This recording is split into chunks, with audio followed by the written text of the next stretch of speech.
electron transport system.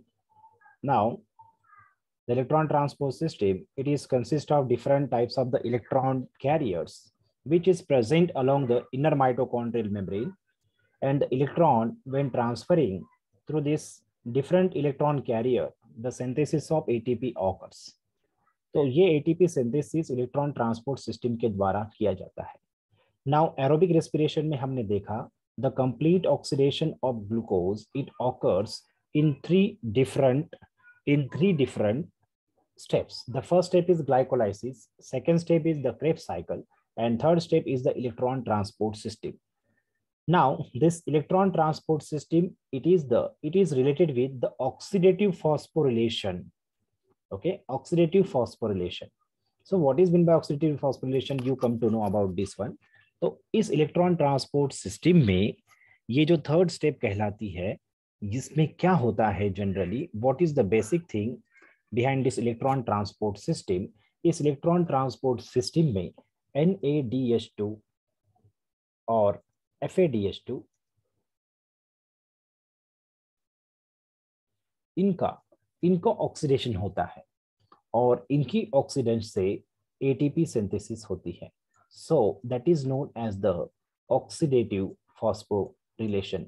The oxidative phosphorylation in which the oxidation of this reducing substances, that is NADH and FADH, they undergo oxidation, and after their oxidation they release the electron, and their electron, it is transferred via different electron carriers of the electron transport system, so that during this transport the electric potential is generated that transfer the facilitated transport of the H+ ion through the ATP synthase enzyme that results in the synthesis of ATP, and therefore this is known as oxidative phosphorylation.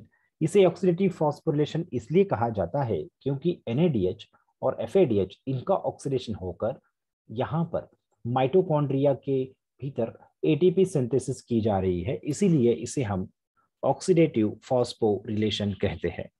So this is the electron transport system in which the different electron carriers present. Out of these electron carriers, most of them are the enzymes. वो कौन से enzyme है उसे हम आगे discuss करेंगे, जिसमें complex first, second, third और फोर्थ पार्टिसिपेट कर रहे हैं, उनके बारे में हम डिस्कस करेंगे. Now this electron transport system, it is also known as the terminal oxidation. इसे हम टर्मिनल ऑक्सीडेशन कहते हैं. जैसे कि आपको पता है, हमें जो एरोबिक रेस्पिरेशन का जो इक्वेशन होता है C6H12O6 ओके प्लस 6O2, तो यहां पर जो O2 है, अब तक कहीं पर भी क्रेब्स साइकिल या ग्लाइकोलाइसिस या लिंक रिएक्शन, कहीं पर भी O2 का, इस ऑक्सीजन का, मॉलिक्यूलर ऑक्सीजन का कहीं पर भी पार्टिसिपेशन नहीं हुआ है. तो यहां पर ऑक्सीडेशन ऑफ हम कहते हैं the oxidation of glucose occur during aerobic respiration and synthesise the end release the carbon dioxide and H2O with the synthesis of 36 to 38 ATPs.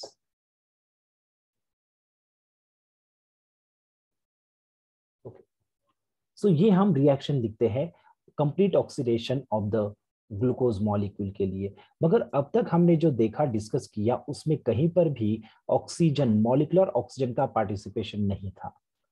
मगर इस इलेक्ट्रॉन ट्रांसपोर्ट सिस्टम में जो इलेक्ट्रॉन रिलीज किए जाते हैं NADH और FADH के oxidation के बाद, इस इलेक्ट्रॉन को सबसे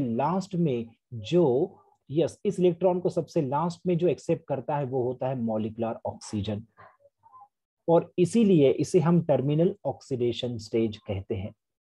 इस बात को ध्यान में रखिए, ये बहुत ही इंपॉर्टेंट है. And during this terminal oxidation stage and electron transport, while this transport of electron and terminal oxidation stage, the synthesis of ATP occurs. इस इलेक्ट्रॉन ट्रांसपोर्ट सिस्टम में इलेक्ट्रॉन ट्रांसपोर्ट होंगे, टर्मिनल ऑक्सीडेशन होगा, और इन दोनों के साथ ATP synthesis किया जाएगा. ये कैसे होता है माइटोकॉन्ड्रिया के भीतर? ऑक्सीडेटिव फॉस्फोरिलेशन हम इसे कहेंगे. ये कैसे होता है, इसे हमें डिस्कस करना है. Now this is the mitochondria. As we know that this mitochondria, it is consist of outer and inner membrane, and their inner membrane, it get enfolded and form the finger-like projections, and these finger-like structures are known as the cristae. Along this cristae, it contain the different electron carriers that take part in electron transport system. तो ये कौन से electron carrier है जो electron transport system में participate करते हैं? These are, जैसे कि हमने आपको पहले बताया कि ये जो इलेक्ट्रॉन ट्रांसपोर्ट है इसमें most of them they are the enzyme, जैसे कि this NADH dehydrogenase, it is known as the, that is complex first, then complex second, that is known as succinate dehydrogenase. It is the only enzyme of the Krebs cycle that remains bind with the inner mitochondrial membrane. The third one is the cytochrome BC1 complex, and it is also known as cytochrome reductase enzyme. That is the complex third. And complex fourth, it is known as the cytochrome C oxidase. The terminal oxidation that occur is the complex fourth. इसे याद रखना है. Then out of these four, these are the four different enzymes or the complexes through which the transportation of electron is carried out for the terminal oxidation stage. But this ATPase enzyme, sometimes it is also known as the complex fifth. But this complex fifth, it do not participate in the transport of the electron, while it participates in the ATP synthesis. ये जो ATP synthesis है ये किसी electron transport में help नहीं करता, बल्कि ये ATP synthesis करता है. It transfer, okay, it helps in the transportation of the H plus ion. The facilitated diffusion of the H plus ion is carried out by this ATP synthase enzyme for ATP synthesis. तो अब हम इस electron transport system को discuss करते हैं. Okay, सो जैसे कि हमने आपको बताया कि क्रेब्स साइकिल में NADH और FADH जो सिंथेसाइज होते हैं, NADH और FADH, they undergo the oxidation and release there electron. ये अपने इलेक्ट्रॉन को रिलीज करते हैं. This NADH2, it is synthesized in glycolysis process. We know that in glycolysis process, the PGAL, okay, 3-phosphoglyceric acid, okay, it undergo the, that is, it undergo the oxidation and reduces the NAD into NADH. ये हमने glycolysis में discuss किया था, okay, after cleavage stage. Then FADH2, now this NADH2, it is synthesized in 3 different ways or in 3 different processes. The first one is the glycolysis, the second one is the link reaction, and fourth one is the Krebs cycle. We know that during the glycolysis, from 1 glucose to NADH2 is synthesized. During link reaction, the 2 pyruvic acid converted into 2 acetyl coenzyme and synthesize the 2 NADH2. While in Krebs cycle, 1 acetyl coenzyme, when enter in Krebs cycle, it synthesizes the 3 NADH2 and 1 FADH2. Okay, for 2 acetyl coenzyme during the Krebs cycle, the 2 acetyl coenzyme, it synthesizes 6 NADH2 and 2 FADH2 with single substrate level phosphorylation. हम यहाँ oxidative phosphorylation discuss कर रहे हैं. ये जो reduce substance है NADH और FADH2, इनका यहाँ पर ऑक्सीडेशन होता है and their oxidation is occur due to the enzyme. NADH का ऑक्सीडेशन करने वाले एंजाइम का नाम है NADH dehydrogenase, जिसे हम NAD cofactor, that is the complex first कहते हैं. FADH2 का ऑक्सीडेशन करने वाला, दैट इज दिस वन इज सक्सिनेट डीहाइड्रोजिनेज है. ओके, सो देखते हैं इनके बारे में डिस्कस करते हैं. First of all, how does the oxidation of NADH occurs, then transport. देखिए यहां पर आपको 3 स्टेप में इसे स्टडी करना है. पहली स्टेप होगी oxidation of NADH2, then second step होगी electron the electron from NADH2, the transfer of electron from NADH2 to the, that is complex number first to second to the fourth. Okay, then second one, then last one is the ATP synthesis. Okay, oxidation of NADH, transport of electron and lastly ATP synthesis. तो ये 3 step में ये complete होता है electron transport system. वैसे ही FADH2 के लिए पहले oxidation of FADH2, then transport of the electron from FADH2, then third one is the ATP synthesis by the oxidation of the FADH2। तो NADH2 और FADH2 इन दोनों के ऑक्सीडेशन के बाद इलेक्ट्रॉन ट्रांसपोर्ट होंगे और इलेक्ट्रॉन ट्रांसपोर्ट होने के बाद ATP सिंथेसिस होगा। ये कैसे होगा उसे हमें डिस्कस करेंगे। So when NADH2 undergo the oxidation, they synthesize or release the 2H plus and 2 electron, while the oxidation of FADH2, it synthesizes 2H plus and 2 electron. The oxidation of NADH2 is carried out by NADH dehydrogenase। आपको यहाँ पर नजर आ रहा होगा। This NADH2, it is oxidized by the complex first, that is NADH dehydrogenase. Then this FADH2, it is oxidized by the succinate dehydrogenase enzyme. So after this, the electron from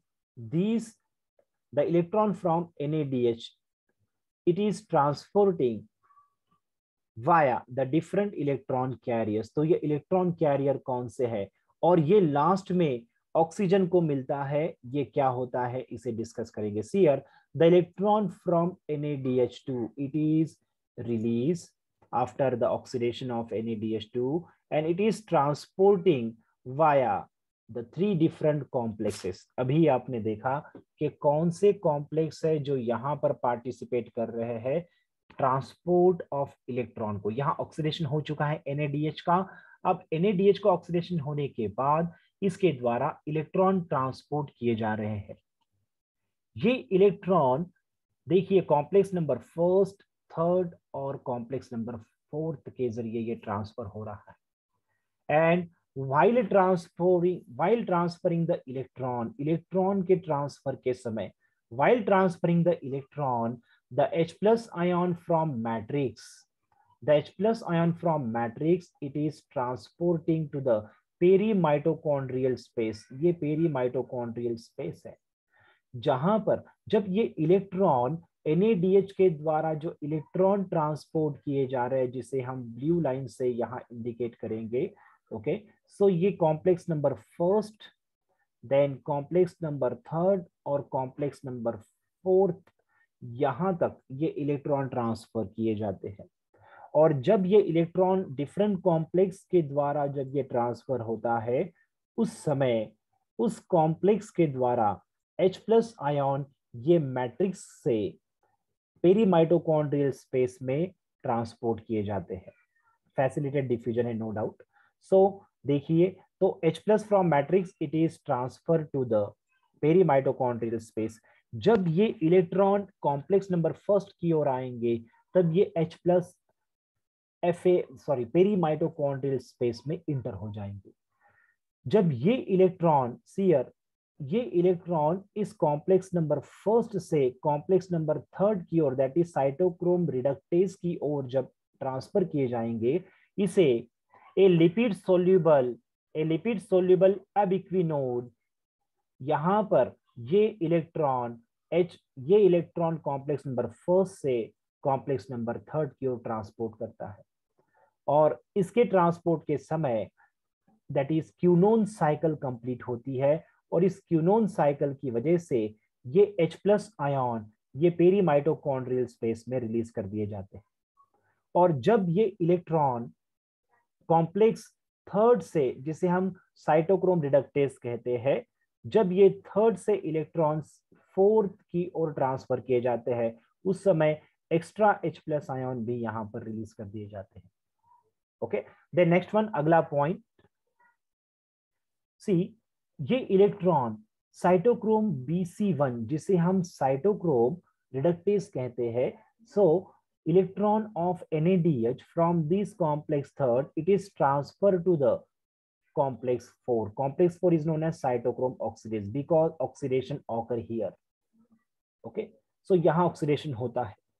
तो ये जो complex third से complex fourth की ओर जो electron transport होते हैं, यहां पर इलेक्ट्रॉन ट्रांसफर करने के लिए साइटोक्रोम C होता है। Cytochrome C transfer the electron from complex third to complex 4, and this complex 4 it is known as cytochrome oxidase, and it transfer the electron to the molecular oxygen, hence the terminal oxidation occur here. और जब ये electron यहां transfer होते हैं उस समय 2H+ ये matrix से इंटर होकर पेरीमाइटोकॉन्ड्रियल स्पेस में ट्रांसफर किया जाता है।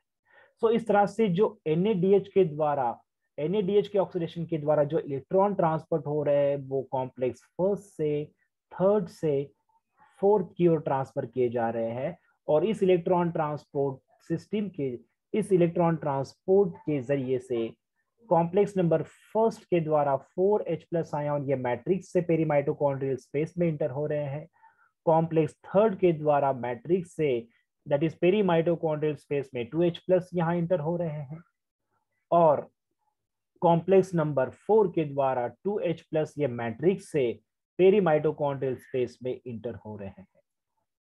ओके, सो इस तरह से टोटल यहां पर जो इलेक्ट्रॉन ट्रांसपोर्ट के जरिए NADH के जरिए जो यहां H+ आयन इलेक्ट्रॉन ट्रांसपोर्ट के समय जो इलेक्ट्रॉन ट्रांसपोर्ट हो रहे हैं उसका नंबर है that is near about 8। Okay, that is the 8। कहीं पर रेफरेंस बुक में 10 भी दिया है। Okay, so that is the case. Okay, then क्योंकि ये जो क्यूनिन साइकिल है इसके द्वारा एक्स्ट्रा H+ आयन ट्रांसपोर्ट किए जाते हैं इसी वजह से। ओके, सो आपने इसे देखा होगा, ठीक है, कि किस तरह से ऑक्सीडेशन हो रहा है। Okay, how does the oxidation occur.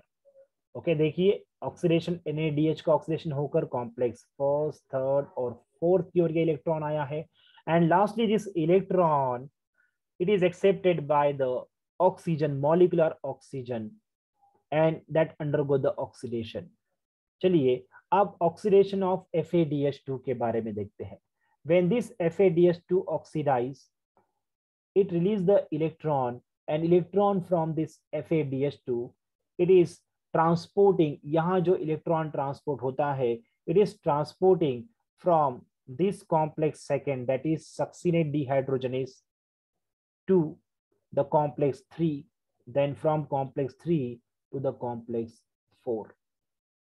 तो ये शॉर्ट, ये जो इलेक्ट्रॉन का रूट है FADH2 का ये शॉर्ट है, और इसकी वजह से यहाँ पर पेरीमाइटोकॉन्ड्रियल स्पेस में कम से कम H+ आयन जो है वो ट्रांसपोर्ट किए जाते हैं।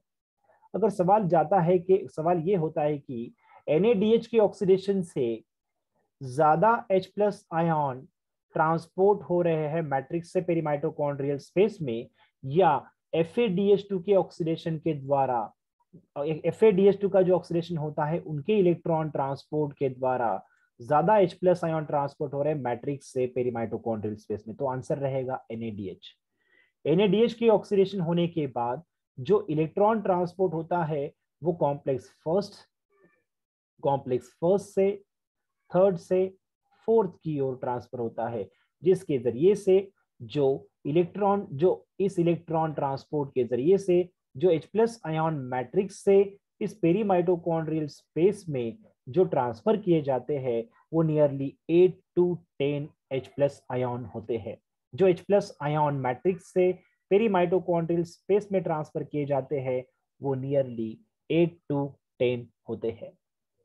ओके, मगर जो इलेक्ट्रॉन इस FADH2 के ऑक्सीडेशन के द्वारा ट्रांसफर होते हैं वो कॉम्प्लेक्स सेकेंड से थर्ड से फोर्थ की ओर ट्रांसफर होते हैं, और इस इलेक्ट्रॉन ट्रांसपोर्ट सिस्टम के द्वारा जो H+ आयन ट्रांसफर किए जाते हैं मैट्रिक्स से पेरीमाइटोकॉन्ड्रियल स्पेस में वो सिर्फ 6H+ आयन होते हैं, जो मैट्रिक्स से जो इलेक्ट्रॉन ट्रांसपोर्ट सिस्टम की वजह से ये H+ आयन मैट्रिक्स से पेरीमाइटोकॉन्ड्रियल स्पेस में ट्रांसफर कर दिए जाते हैं। ओके, सो अगला पॉइंट, सो ये जो H+ आयन इस पेरीमाइटोकॉन्ड्रियल स्पेस में जो जमा हो रहे हैं, it increase the H+ ion concentration, but it decrease the pH, that is the perimitochondrial space become acidic due to high H+ ion, and this acidic pH it stimulate the base of ATP synthase enzyme। तो हमने अभी देखा NADH के द्वारा electron transport होता है और last में ऑक्सीजन को मिलता है, और FADH2 के द्वारा भी जो इलेक्ट्रॉन ट्रांसफर होता है वो सेकेंड से थर्ड से फोर्थ की ओर ट्रांसफर होता है और ये भी ऑक्सीजन को मिलता है। और इसी वजह से electron from both NADH and FADH it is accepted by the molecular oxygen and hence the terminal oxidation occur here।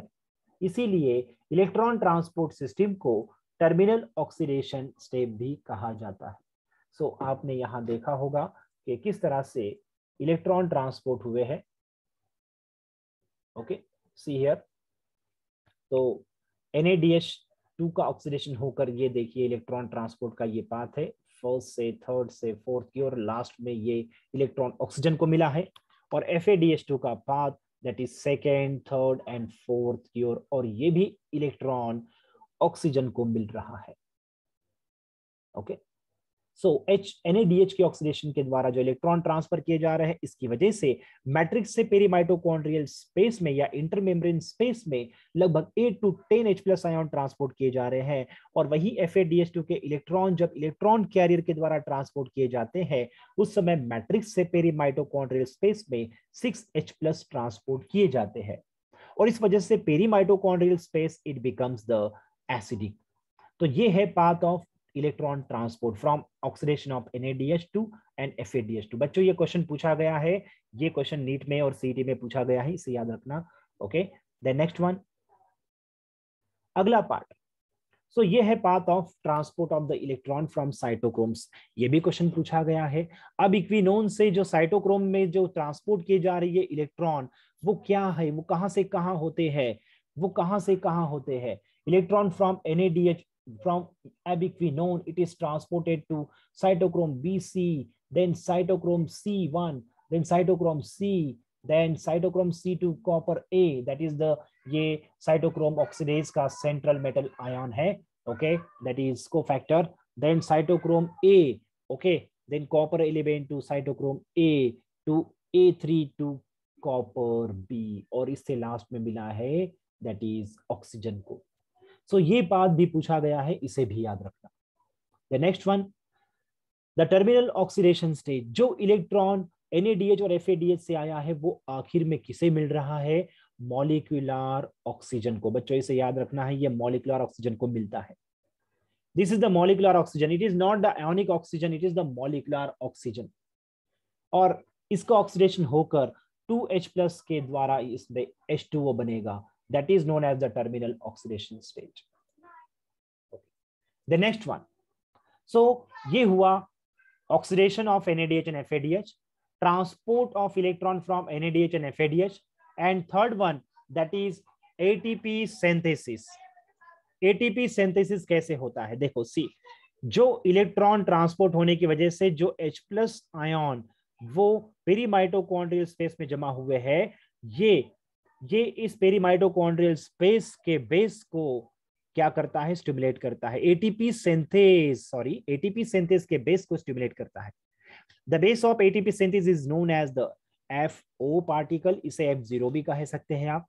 Then their head is known as F1 particle। Then the base of ATP synthase it becomes activate when the H+ ion concentration increase in perimitochondrial space, hence it allow the transport of H+ ion from perimitochondrial space into the matrix। जब ये H+ ion इस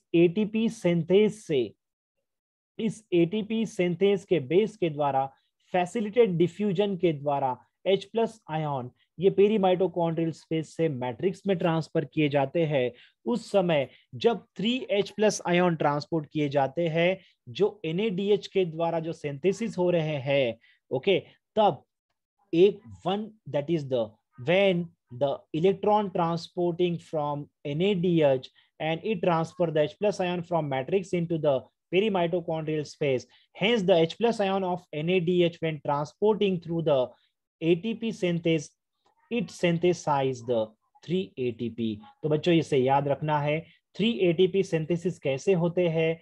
okay, हमने बताया था आपको कि NADH undergo electron transport system and from one NADH the 3 ATP synthesis occur.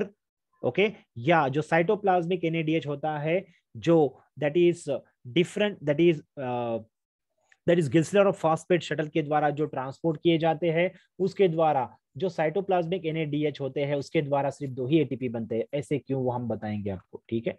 सो जो 3 ATP यहाँ पर सिंथेसाइज हो रहे हैं, इसका मतलब ये 4H+ और 4H+ और ये 2H+ टोटल हो गए हैं 10H+. Out of this 10H+, the 9H+ when transporting from perimitochondrial space into the matrix, then it synthesize the 3 ATP. इसका मतलब ये है कि एवरेज एक ATP सिंथेसिस करने के लिए 3 to 4H+ आयन लगते हैं, याद रखना।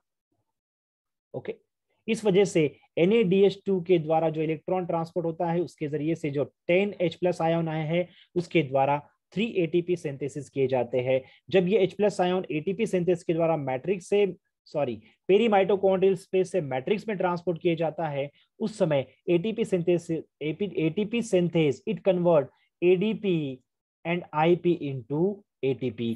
तो ये हुआ ATP सिंथेसिस। ओके, और जब इलेक्ट्रॉन ट्रांसपोर्ट किए जाते हैं FADH2 से, तब आपको पता है इसका पाथ जो है कॉम्प्लेक्स सेकेंड, कॉम्प्लेक्स थर्ड और कॉम्प्लेक्स फोर्थ, और इसके द्वारा जो H+ आयन ट्रांसपोर्ट किए जाते हैं वो होते हैं सिर्फ 6। और ये जब 6H+ आयन ये ATP सिंथेस से पेरीमाइटोकॉन्ड्रियल स्पेस से मैट्रिक्स में जब ट्रांसपोर्ट किए जाते हैं, तब आपको पता है 3H+ के द्वारा एक ATP बनता है, तो 6H+ के द्वारा 2 ATP बनेंगे। इसीलिए हमने आपको परसों बताया कि एक FADH2 it synthesize 2 ATP in electron transport system. Okay, क्योंकि इसके द्वारा लेस H+ आयन ट्रांसपोर्ट किए जाते हैं मैट्रिक्स से पेरीमाइटोकॉन्ड्रियल स्पेस में, इसी वजह से।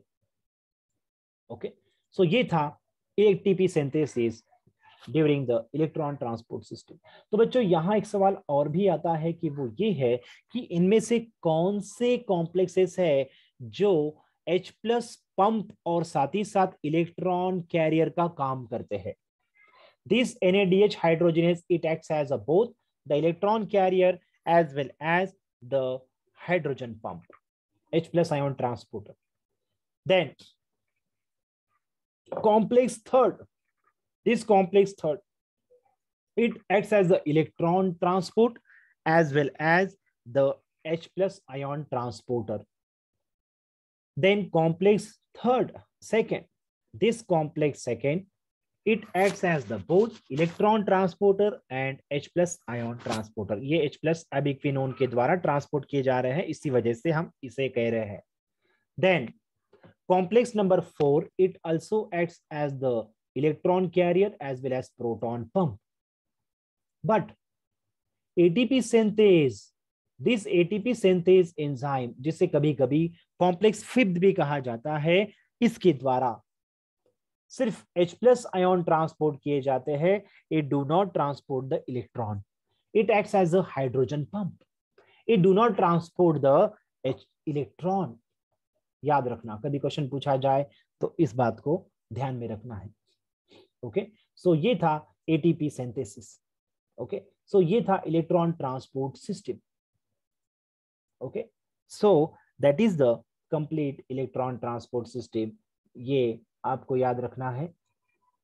Then here we have completed the oxidative phosphorylation as well as the aerobic respiration. Okay, तो एक बात आपको बता दे, ठीक है,